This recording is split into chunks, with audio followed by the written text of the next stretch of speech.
BPPV alebo benigné paroxizmálne polohové vertigo. Práve toto je najčastejšia príčina, prečo sa cítite, ako keby ste boli na kolotoči.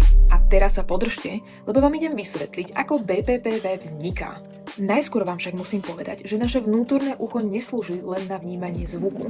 Jeho súčasťou je však aj tzv. Vestibulárny systém, ktorý nám pomáha udržiavať rovnováhu. V našom vnútornom uchu sa nachádzajú kryštáliky vápnika, ktoré sa nazývajú aj otokónie. No a občas sa tieto otokónie otrhnú a prechádzajú na miesta, na ktorých nemajú vôbec čo robiť. No a práve takto vzniká BPPV.